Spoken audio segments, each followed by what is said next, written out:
Esto es La Calle Viena. Sean bienvenidos. Marco, Gabriel, un gusto. Un gusto estar acá.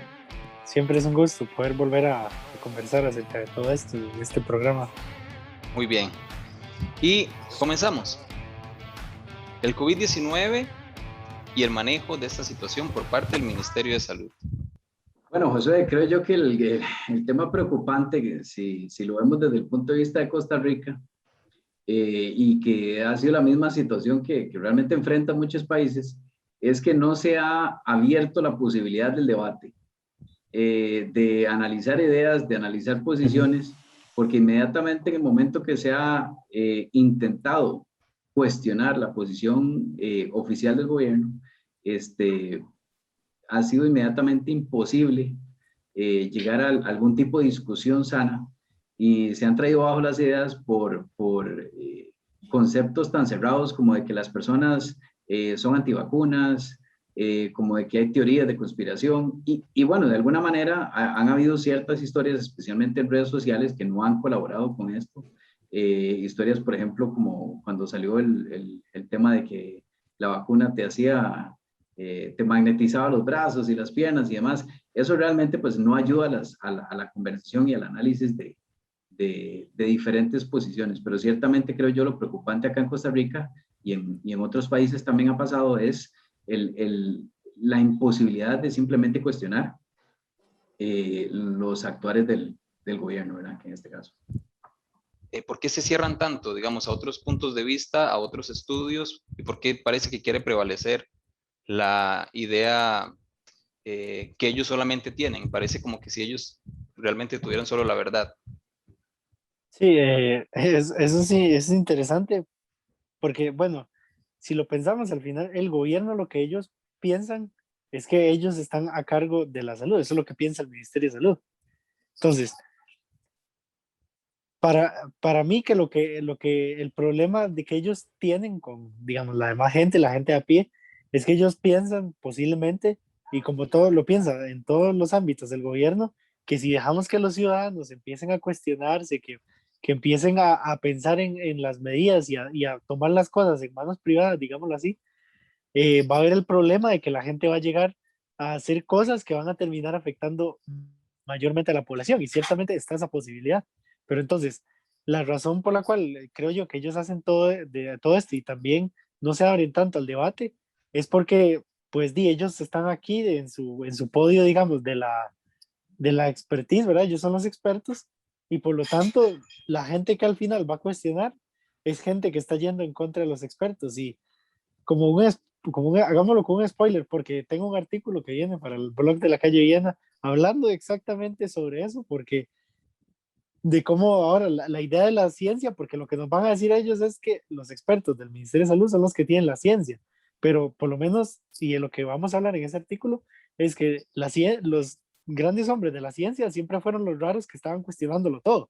Entonces, cuando la gente dice, escuchen a la ciencia, lo que más bien yo pensaría es un montón de gente no simplemente creyendo ciegamente lo que les dice el gobierno, sino intentando cuestionar, no a la luz como dice Marquito, de conspiraciones o de cosas que yo piense ahí que pueden estar ahí detrás del gobierno, sino empezar a ver el manejo de los otros países, los estudios clínicos, etcétera, para poder formar un criterio y entonces, entrando en el debate de las distintas partes privadas y el gobierno, poder pensar en cuáles son las medidas más efectivas para poder combatir la enfermedad. Y Marco, una de las cosas que pudimos ver durante este tiempo fue que algunos de los países que no se acoplaron a las medidas de la Organización Mundial de la Salud lograron incluso salir, también estabilizaron mucho su economía. O sea, ellos fueron los que dijeron con el ejemplo, hay otras vías. ¿Por qué no se visibilizan mucho esos países? Más bien se ponen a veces hasta hablar en contra de las medidas que ellos tomaron, aunque la evidencia muestra que tuvieron éxito.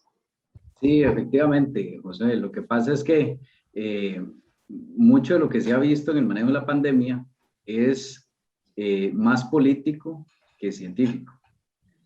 Ciertamente hay países que han tenido mejor desempeño teniendo medidas diferentes, pero si pusiéramos tal vez algún ejemplo, algo más de este lado, porque sí tenemos muy buenos ejemplos del otro lado del charco.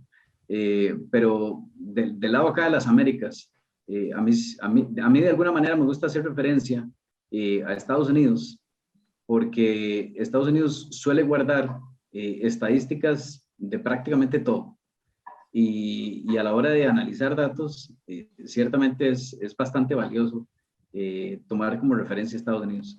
Y bueno, siendo Estados un país tan grande y dentro de los mismos estados diferentes ideologías, yo creo que la mejor comparación es, por ejemplo, Nueva York y Florida. Nueva York y Florida tienen relativamente la misma población, pero en cuanto al manejo de la pandemia, tuvieron opuestas acciones para controlarla.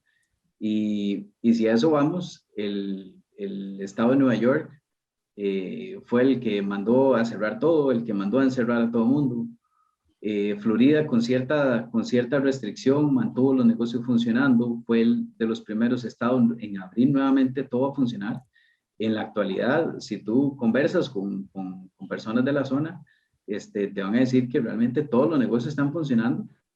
Y si tú ves los números en cuanto a muertos, por ejemplo, entre las dos ciudades, Florida tiene un mucho mejor desempeño que Nueva York, al punto de que en Nueva York incluso se vio hospitales colapsados, ¿verdad? Como en su momento se vieron en las noticias, que tenían furgones parqueados afuera de los hospitales donde estaban almacenando los cuerpos de las personas muertas, porque simplemente no podían manejar la situación. Entonces, realmente lo que nos damos cuenta es que muchas de las acciones que los gobiernos han tomado, porque ciertamente, especialmente en Latinoamérica, se han tomado las mismas medidas que tomó Nueva York, son totalmente inefectivas. Ciertamente no le sirvieron a Nueva York para controlar su situación, y aplicando Florida, por ejemplo, medidas mucho más ligeras, permitiendo a las personas trabajar, tuvieron un mucho mejor desempeño y han tenido un mucho mejor desempeño en el manejo de la pandemia. Muy bien, esto ha evidenciado también un viejo debate que se hizo en 1830 a 1930, de cómo se deben tratar las pandemias. En este debate se dividían en dos grupos, ¿verdad? Los contagionistas y los anticontagionistas. Lo menciono porque el tema de la conversación ha ido derivando en el resultado que hoy, que hoy podemos ver, que es un reflejo del pasado. Obviamente las pandemias son cosas que vienen de un pronto a otro. Y siendo humildes, tanto gobiernos socialistas como gobiernos más abiertos, más libres, no pueden controlar de un pronto a otro o decir con precisión qué se debe hacer. Esa es la humildad que debemos reconocer que hay que tener. Pero ciertamente, cuando se dio ese debate entre contagionistas y anticontagionistas, el contagionismo lo representaba el Estado y el anticontagionismo lo representaba los libertarios. En cuanto a las opiniones que se derivaban de ese debate, los del Estado, los que promulgaban que las personas se contagian de unas a otras, por tanto hay que meter en cuarentenas a todos y no permitirles que salgan, etc. Los anticontagionistas hablaban de que no es necesario en muchos de los casos tener que privar a la población de circulación y de continuar viviendo sus vidas, sino que desde la responsabilidad personal procuren la prevención, ¿verdad? Y eso para cada una de las situaciones de salud que se presentaban durante los años y conforme al entendimiento que se tenía para atacar estos virus, etcétera. Entonces, a la luz de esto, hemos visto cómo el gobierno continúa, ¿verdad?, siendo el que prevalece como en ese debate, que ganaron aquellos que promulgan las cuarentenas, que promulga que todo se detenga, no importa si se destruye la economía, y por tanto, los que abrazan las otras ideas de la prevención personal, de también el ser cuidadoso con el prójimo y todo esto, pero a manera individual, son los que mejor le van, ¿verdad? Son los que más han salido adelante y eso es un resultado que vemos en ese contraste que hace usted, Marco, entre otros países u otros estados en comparación a los que han preferido, mira, yo soy responsable por mi salud y también me siento responsable de la salud del otro, entonces por tanto me voy a cuidar y te voy a cuidar. Eso es interesante porque, pues, sí, ciertamente, o sea, la historia de la humanidad se ha enfrentado con cientos de enfermedades similares a esta o mucho peores, ¿verdad? Con más altos índices de contagio, con peores síntomas, ¿verdad? Y obviamente tomando en cuenta que la gente no tiene las mismas condiciones de antes, pues, ¿verdad? Las condiciones de salubridad, etcétera. Entonces la afectación era mucho mayor. Entonces, y pues tomando con el tema de la vacuna, pues claramente, como digámoslo así, tal vez ahí nos podemos meter en otro tema, pero nuestra generación no está tan acostumbrada al dolor como lo estuvieron algunas generaciones pasadas.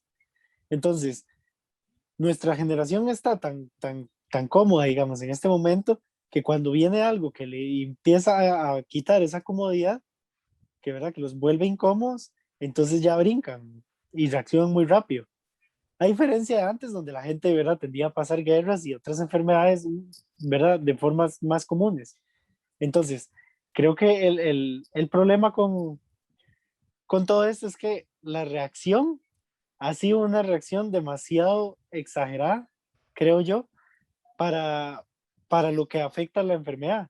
Entonces, ciertamente en un inicio, pues no sabíamos nada de la pandemia. Entonces, se tiende a ser más cauteloso al inicio.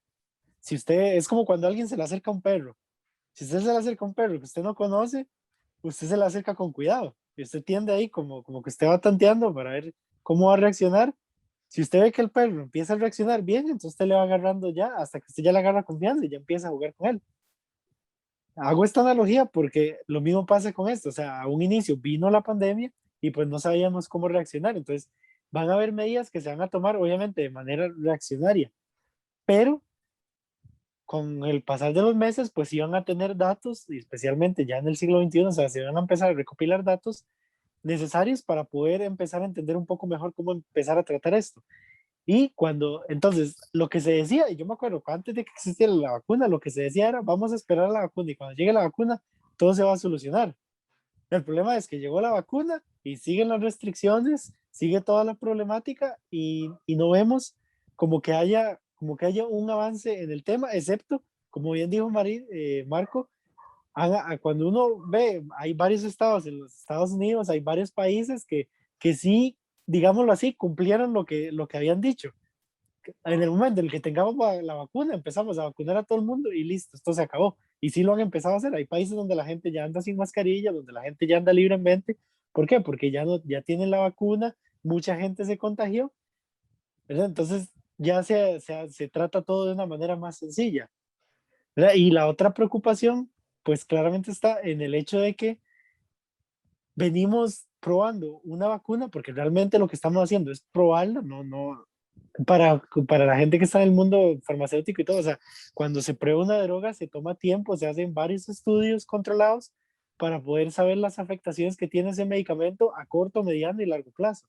En este caso, pues, por el hecho y siendo justos, por el hecho de tratar la pandemia y viendo la afectación que está teniendo, mucha gente desea que esto pase pronto. Entonces, la utilización de la vacuna ha sido más pronta de lo que normalmente se esperaría con otro tipo de vacunas para otras enfermedades. Entonces, se podría decir que hasta cierto punto digamos que los ratones de laboratorio, ¿verdad? Los conejillos de Indias, hemos sido la misma población y por obvias razones. No estoy aquí simplemente tratando de hacer una teoría conspiranoica o algo así, sino que por la necesidad que se ha habido de que esto avance realmente, se ha tenido que empezar a probar la vacuna y a utilizarlas sin el tiempo necesario y los estudios tal vez requeridos para poder decir claramente, no hay problema con la vacuna, todo el mundo se puede vacunar, no importa si son niños, adolescentes, adultos o ancianos, a todos se le puede dar parejo. Complementando un poco lo que se mencionaba, ciertamente que hay que tener cuidado con lo que comentamos ahora, porque no vamos a decir que la posición de tomar una decisión para la población, como el tema de la vacuna, sea una posición fácil, sea una decisión fácil de tomar. Lo que quiero decir con esto es que no tomamos a la ligera la mucha responsabilidad que tiene una persona ahorita como Daniel Salas, que tiene a cargo el Ministerio de Salud. Y tal vez, como decía Gabriel, el tema es que estamos tratando, sí, de alguna manera con una enfermedad nueva, ¿sí? Pero que todos los días salen datos nuevos. Y el problema se viene cuando como decíamos al principio, se toman decisiones más políticas que científicas. Los datos salen y están a disposición prácticamente de todo el mundo. Ahorita, la persona que diga que no sabe es porque no quiere investigar, porque la información ciertamente está disponible, aunque sí ha habido cierta censura en temas de ir en contra de la narrativa oficial, especialmente de la OMS, pero la información está ahí.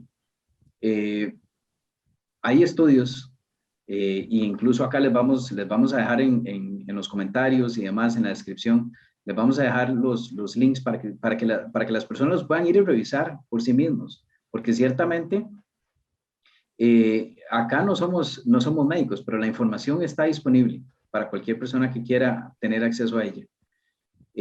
Hay estudios, por ejemplo, que indican que las personas que ya se han enfermado de COVID y se recuperan, tienen igual o mayor capacidad de luchar contra el virus en el futuro. Esa inmunidad que ahorita se promete a través de la vacuna, el sistema como tal, el cuerpo, lo desarrolla también a la hora de recuperarse de la enfermedad. Hay estudios, por ejemplo, uno que se llevó a cabo por una clínica en Cleveland, donde le han hecho pruebas, testeos a las personas 6 o 8 meses después de haberse recuperado el COVID. Y el cuerpo mantiene la inmunidad. Entonces, ¿a qué nos lleva esto? ¿Qué implicación tiene esto? Por ejemplo, en Costa Rica tenemos poco más de 250,000 personas recuperadas de COVID actualmente. Si tomamos en cuenta que por persona se usan 2 dosis, actualmente se le están poniendo 2 dosis de la vacuna a cada persona, estamos hablando de 500,000 de dosis menos que hay que comprar, que ya de por sí sabemos que el costo asociado a estas vacunas está cercano a los $100 millones, si no me equivoco, para un país como Costa Rica con apenas poco más de 5 millones de habitantes. Entonces tenemos ahí 250,000 personas que probablemente no necesitan vacunarse. Pero aparte de eso, y parte de lo que hablamos al principio, es la imposibilidad de traer a la mesa la discusión del tema. Simplemente está prohibido cuestionar absolutamente nada. Por ejemplo, hay información también que lo pueden ver proveniente de Israel, que fue uno de los primeros países en aplicar la vacuna a personas jóvenes, entiéndase, personas entre 18 y 24 años. Comenzaron en enero, si no me equivoco, a poner la vacuna a las personas jóvenes. Y han salido datos de Israel, de personas especialmente jóvenes y especialmente hombres con afectaciones cardíacas.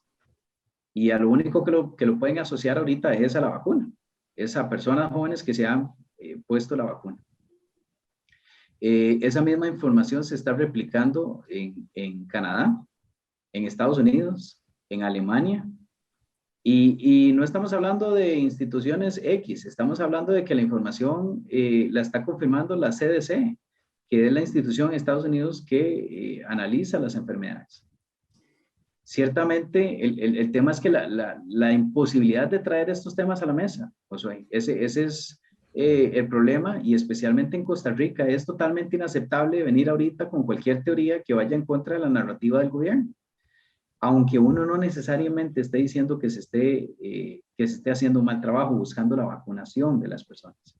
El tema es que hay un sector de la población que tiene que valorar cuál riesgo le representa. ¿Cuál es un mayor riesgo? ¿Cuál es un riesgo más alto? Si para una persona joven que no tiene factores de riesgo, que no tiene diabetes, que no tiene hipertensión, problemas cardíacos, problemas respiratorios, el contagiarse de COVID probablemente va a ser una gripe un poco fuerte y va a pasar 3 o 4 días después contra la posibilidad de ponerte la vacuna y que, por ejemplo, en Israel haya hasta 25 veces más casos de problemas cardíacos que lo que había antes de la vacuna. Entonces, ciertamente son decisiones que tienen que ser pesadas, tienen que ser informadas. No se puede simplemente decir a la población, tienen que vacunarse, porque esa es la única manera que vamos a salir. Que hay variantes del virus, sí las hay. Y también dentro de estos mismos estudios hay prueba de que los anticuerpos que el cuerpo retiene simplemente por haberse recuperado el virus, también son efectivos con las variantes que han venido saliendo del virus. Entonces, como hablamos al principio, el problema es simplemente la imposibilidad de traer estos temas a la mesa. Y a pesar de que la puesta de estas vacunas en la población ha traído efectos secundarios, la mayoría de las personas se centran como que si esa fuera la salvación de ellos. Pero, ¿cuántos casos, incluso mortales, han habido por ponerse las vacunas? Efectivamente, Josué, y volvemos a lo mismo, nos remitimos a los datos.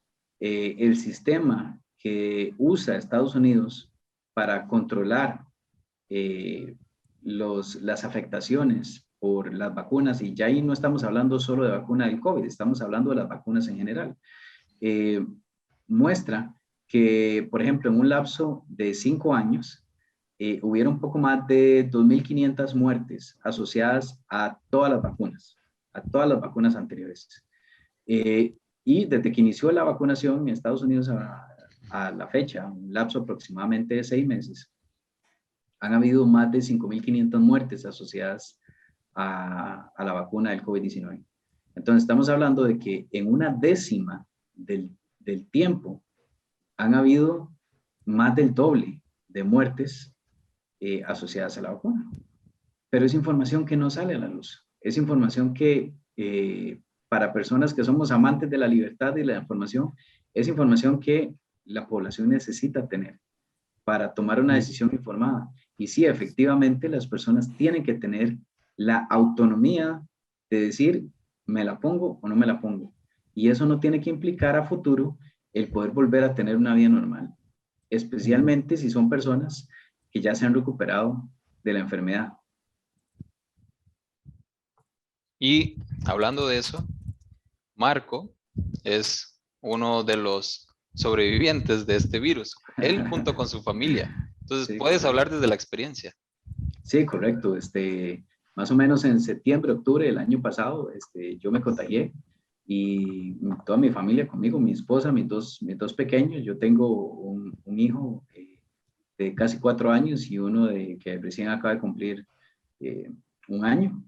Y estamos hablando de 6, 8 meses más o menos desde que nos contagiamos. O sea, mi hijo menor tenía 4 meses en ese momento, imagínate.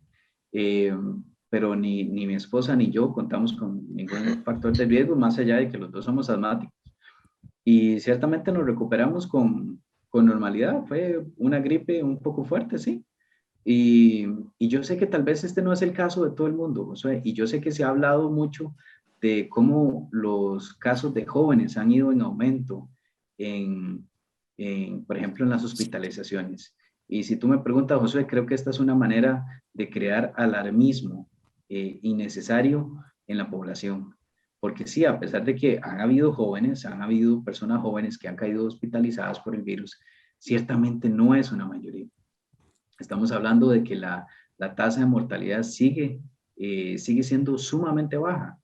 Como decía Gabriel, cuando lo comparamos con otras enfermedades con las que la humanidad ha lidiado, si nos vamos un poco más atrás, la gripe española, que arrasó con un porcentaje muy alto de la población mundial después de la Segunda Guerra.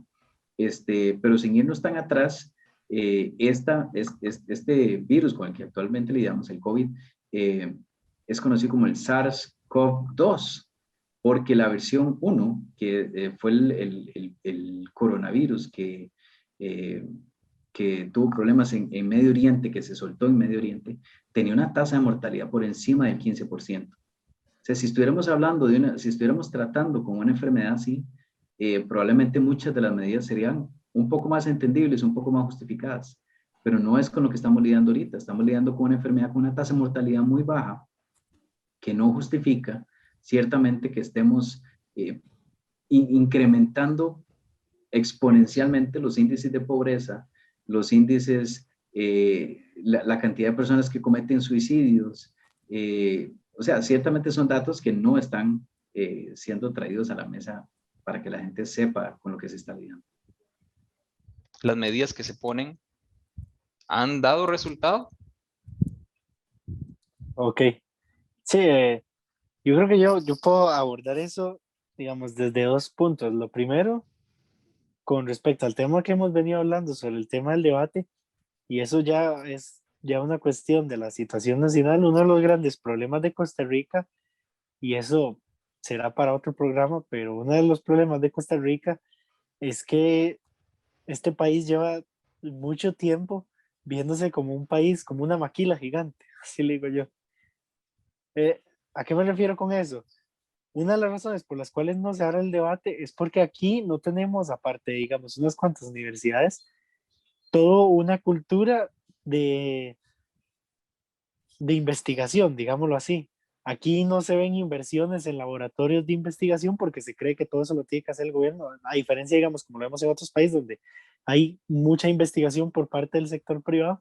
Entonces creo que uno de los problemas es que nada se trae del debate ni nada se dice nada porque en Costa Rica la gente no se ha puesto a pensar en que aquí hay una posibilidad de poder empezar a hacer nosotros nuestros propios estudios, nuestras propias búsquedas, porque ¿cuál es el problema? Como bien lo decía Marco, nosotros llegamos y el problema, y dependiendo del político que tengamos nosotros, ese político va a querer imitar a los políticos a los cuales él le vaya a favor. Entonces, si nuestro político le va a la misma ideología que le va al político de Florida, va a actuar de una manera distinta a si le fuera el de Nueva York. El problema es que el que nosotros tenemos le va por el lado neoyorquino. Entonces, ¿qué es lo que pasa? Que como Costa Rica no es, como usted una vez me decía, ¿verdad? Estados Unidos estornuda y a Latinoamérica le da gripe.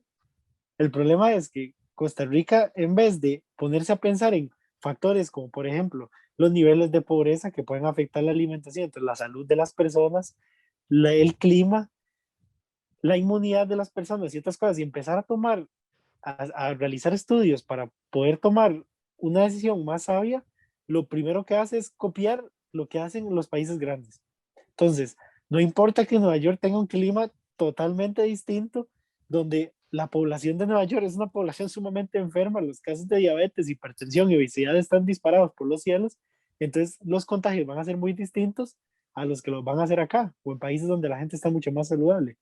Entonces, copiamos las medidas de ellos a la ciega, sin saber si eso realmente va a funcionar aquí. Es como que un arquitecto, como que una persona vea una construcción de una casa y diga, mira qué bonita como está construida esa casa. Voy a literalmente copiar el mismo diseño, ¿verdad? Que la hizo en Cartago y lo voy a copiar en Limón o en la zona norte o un lugar así. O sea, no puede hacer eso porque las condiciones van a ser totalmente distintas del suelo, etcétera. Entonces, uno de los problemas es que aquí no se consideran esas cosas. Entonces, cuando hablamos acerca del tema del debate, como bien decía Marco y todo, y lo venimos hablando, aquí la gente no tiende a pensar en llegar y cuestionar al gobierno. Y segundo, es que también aquí, claramente se sabe que desde hace varias décadas se cree que el gobierno tiene la responsabilidad de ayudarme a mí en todo. Entonces, ¿cuál es el problema? Que es el mismo tema del debate. En vez de la gente empezar a pensar por sí misma y cuestionar lo que el gobierno le dice, y en un país en los cuales eso es natural, entonces el debate se abre entre las mismas personas y se va a ver esa difusión de información. Eso no sucede aquí. Entonces la gente sencillamente asume que lo que el gobierno diga es lo que está correcto. Entonces, el problema con eso, a diferencia de otros países, es que las medidas que se van a tomar van a ser muy distintas y la reacción de la gente va a ser distinta. Bien decía usted el caso de Suecia, si la gente, ¿verdad? La Constitución les prohíbe al gobierno andar cerrando negocios y la gente entiende eso, sencillamente la gente va a decir, no, usted no puede cerrarme a mí mi negocio. ¿Y qué entra entonces? La prevención personal. Empieza a entrar la idea de que yo me tengo que cuidar a mí mismo y tengo que cuidar a mi prójimo. ¿Verdad? Y otra cosa, tocando, ahora que me acuerdo, tocando el mismo punto que decía usted sobre las medidas y lo que decía Marquito. Ok, tenemos más de 200,000 personas que han recibido, que se han curado. Tenemos que tomar en cuenta entonces las personas que se han curado, la carga viral es mínima y la cantidad de anticuerpos, ¿verdad? Del sistema inmune está alta. Entonces, esas personas no van a contagiar personas y tras de eso no se van a contagiar. Tomando en cuenta las personas vacunadas, van a estar casi que al mismo nivel. Y eso, tomemos esas dos personas. Después, se sabe, y hay estudios, que la carga viral en las personas que están saludables, no simplemente personas que están bien, sino personas que son activamente saludables, que buscan comer bien, que hacen ejercicio, la carga viral muchas veces es tan pequeña que aunque a ellos les afecta, es, se hacen menos posibles a transmitir la enfermedad. Entonces tenemos a la población vacunada, la población que ya se recuperó, la población saludable y también los estudios que nos dicen que los niños, especialmente las personas a muy baja edad, de entre los primeros años como hasta la adolescencia tal vez, la carga viral también es mínima, entonces los tipos, la cantidad de contagios, el porcentaje de lo cuales ellos pueden contagiar también es muy baja. Entonces, tenemos a todo este sector de la población que básicamente es protector en contra de que las personas con más alto riesgo se vayan a enfermar.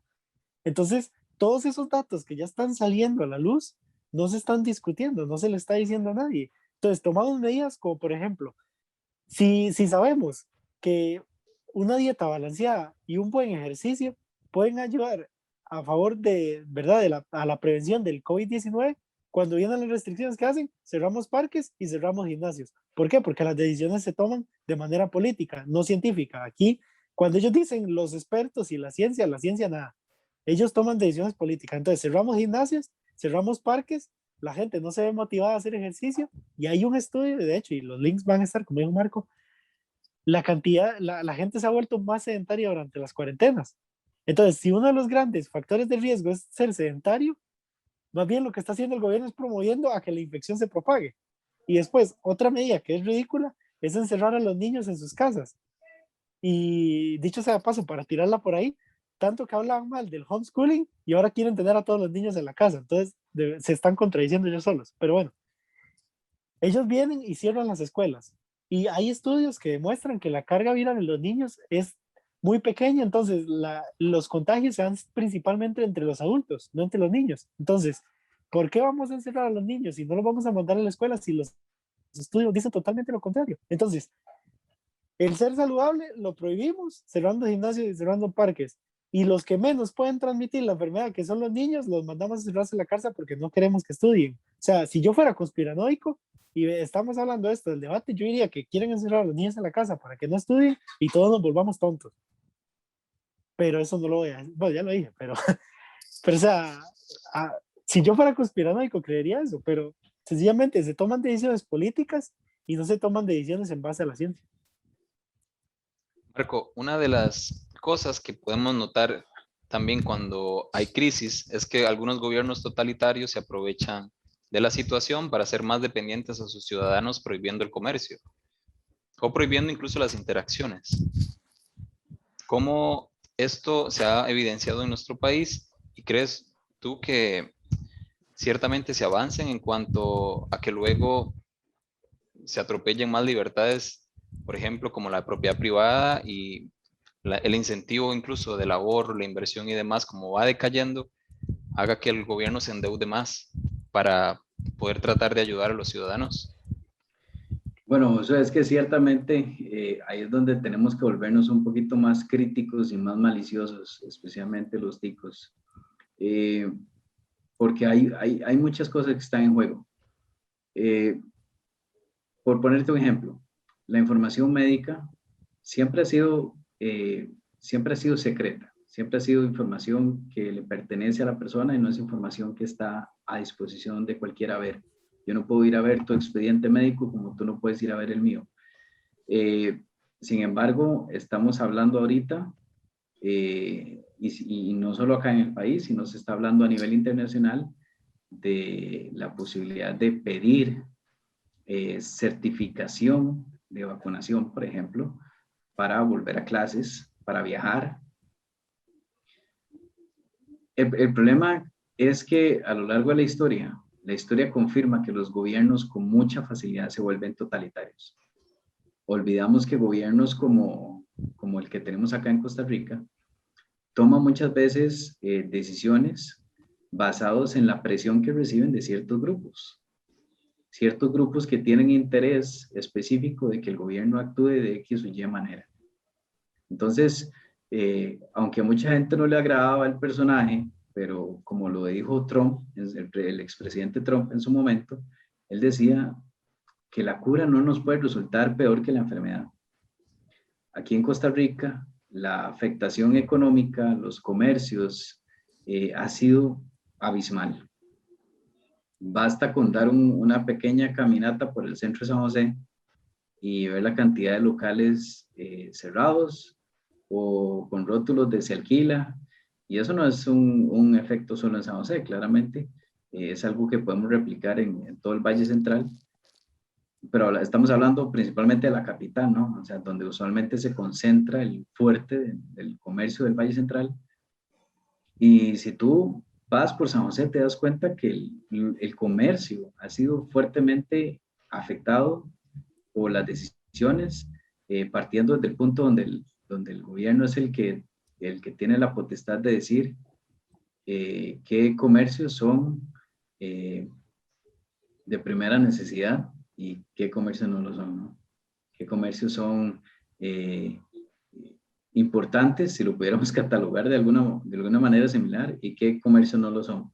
Y olvidamos que indiferentemente de si el comercio vende lo más innecesario para la vida, ese comercio es súper importante para las personas que dependen de él. Porque es indiferente a qué se dedique. El tema es que hay familias que dependen de ese negocio. Y cuando le damos al gobierno la potestad o la autoridad para definir quién puede trabajar y quién no, y cuando vemos especialmente que se toman decisiones yo creo que eso es parte de lo que le ha robado la credibilidad al actuar del gobierno. Cuando, por ejemplo, queremos decir que cuando vamos a cierre, ¿no? Que hay negocios que son de primera necesidad y hay otros que no. Entonces, por ahí lo juntamos con la restricción vehicular. Pero, ¿dónde creo yo que es donde se pierde la credibilidad? Estamos tratando de definir cuáles negocios son primordiales y cuáles no. Ponemos la restricción vehicular para evitar que la gente salga y que se propague aún más el virus. Pero de excepción, por ejemplo, es si vas de vacaciones. Si vas de vacaciones, entonces sí puedes circular. Si vas para el cine, puedes circular también. Son excepciones. Entonces, ciertamente nada de eso tiene ni pie ni cabeza. Cuando decimos que la restricción vehicular es algo que en el país ha sido fuertemente cuestionado, se le ha pedido al ministro de Salud incontables veces los estudios técnicos para probar que la restricción vehicular ha tenido algún efecto. Recientemente, ahora que estuvo en la Asamblea Legislativa, uno de los diputados le preguntó sobre los resultados positivos de los cierres de 2 semanas atrás, y él lo que dijo fue que poquito, se había visto un poquito el efecto de los cierres, no tanto, porque había que darle un poco más de chance, ¿verdad? Pero ciertamente estamos poniendo el dedo al viento a ver para dónde sopla. No hay criterio técnico detrás de los cierres, no hay criterio técnico detrás de las restricciones vehiculares, pero bueno, eso es lo que actualmente tenemos, y como decíamos antes, no está permitido cuestionar.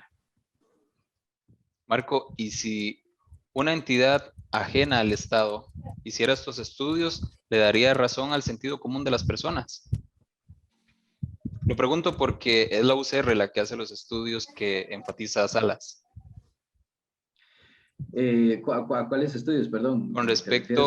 Con respecto a que la restricción vehicular da buenos resultados para que no hayan tantos contagios. Y su fuente es que un estudio técnico que hizo la UCR, pero no presenta públicamente esos estudios. Y lo pregunto porque la UCR es estatal, entonces es como que yo mismo me avale mi propio criterio. Es ahí donde cuesta un poco tomarlos en serio, José, ese es el problema. Como tú lo decías, el tema es que no se ha hecho pública esa información. Es información que cada vez que se le cuestionan, básicamente lo que ellos dicen es, confía en mí, yo te puedo decir que el estudio se hizo, ahí está, no lo vamos a soltar ahorita, pero el estudio está, confía en mí, sí se hizo, hay un criterio técnico detrás de esto y básicamente tenemos que confiar a ciegas. El tema es que cuando hablamos, por ejemplo, de la restricción vehicular, es una medida que no se ha tomado prácticamente en ningún país del mundo.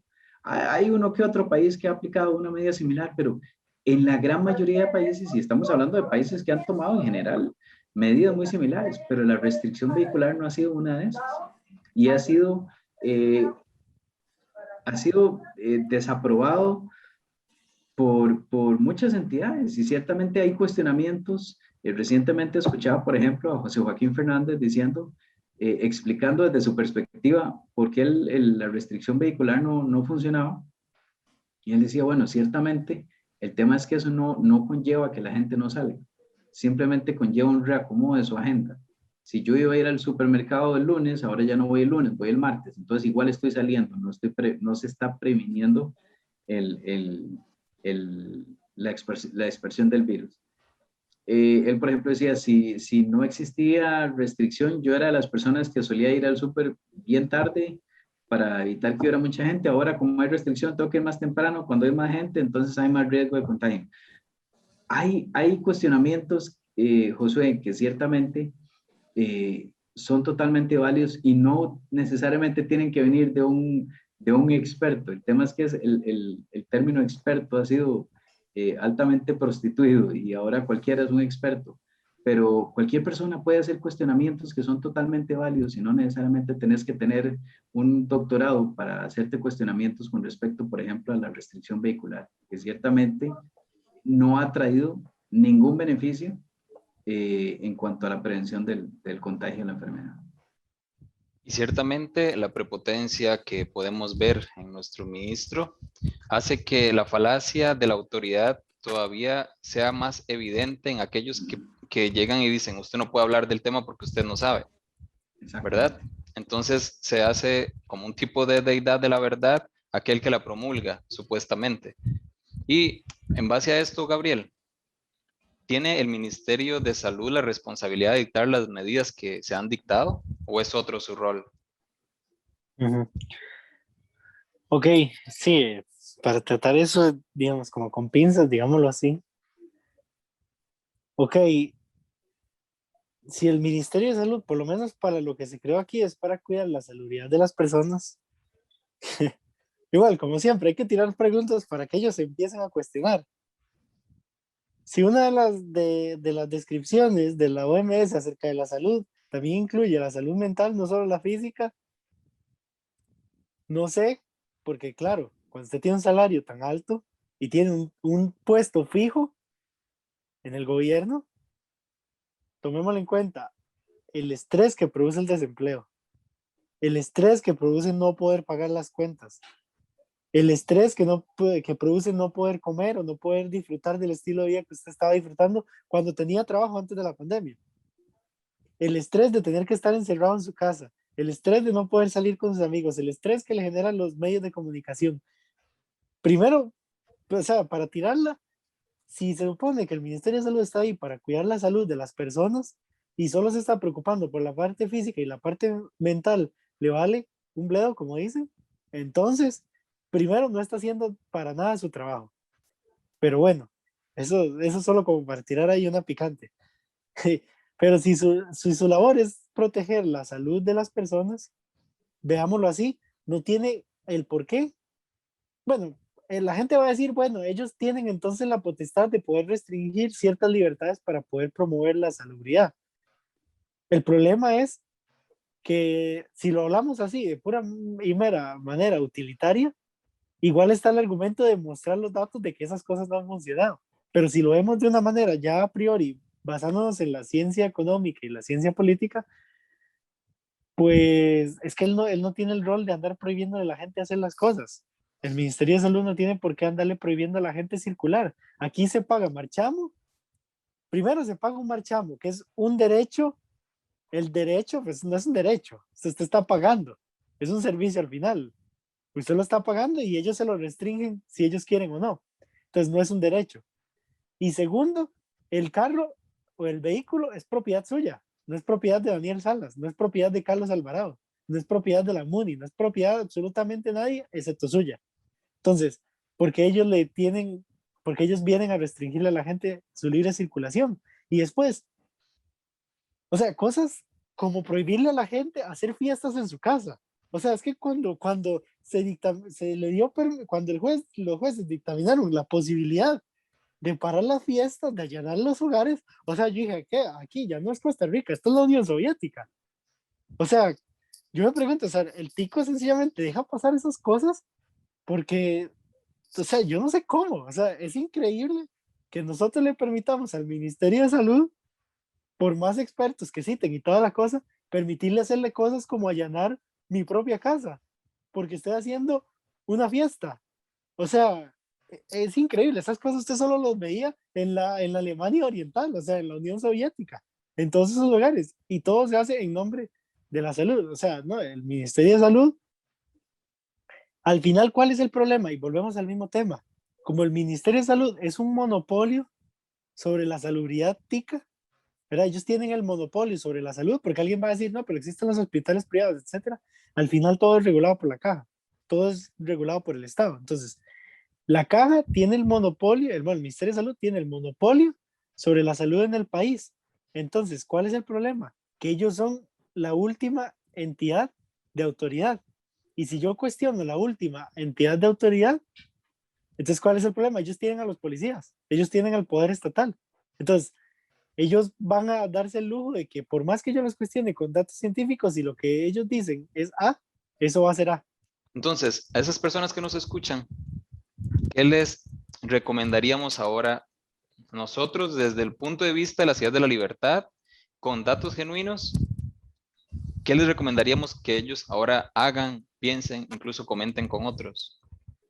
Bueno, yo lo que diría, José, es que mi recomendación es cuestione. Simplemente cuestione usted mismo lo que usted está escuchando. Tenga usted su propia voz de decir, bueno, esto tiene sentido.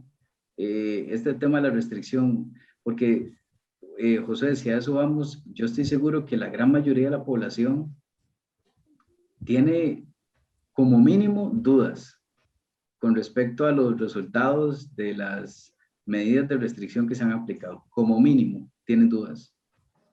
Y si vamos un poco más allá, hay un porcentaje muy alto de la población que sabe que la restricción vehicular no tiene sentido. Hay un porcentaje muy alto que sabe que las mascarillas, de la manera en que las en que las están promocionando y que como un ente preventivo para el virus, no sirven realmente. Mi consejo sería, cuestione todo lo que pueda. Está bien si al final usted llega a la misma conclusión que está llegando el gobierno, pero por lo menos cuestiónese, por lo menos ponga en tela de duda lo que se está diciendo, porque hemos llegado al punto donde creo pensamos que no existe la posibilidad de que haya una mala intención detrás de. Y tal vez no es exactamente una mala intención, pero no podemos olvidar que la política no es exactamente transparente. Y especialmente la manera en que se maneja la política en un país como Costa Rica. Entonces, mi comentario sería poner todo en tela de duda y hágase usted mismo sus propios cuestionamientos sobre las medidas que se han aplicado. Gabriel. Ok. No, o sea, yo concuerdo ahí con Marco.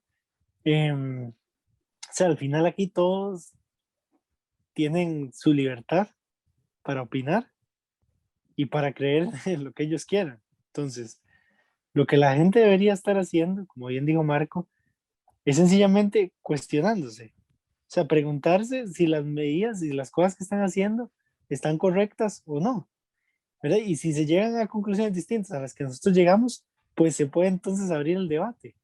Pero el punto es, y nuestra invitación a las personas que nos escuchan, es que se cuestionen las cosas, que no simplemente crean a ciegas y a primeras, porque el problema es que en un inicio puede todo parecer muy bonito, pero las consecuencias siempre vienen a la larga.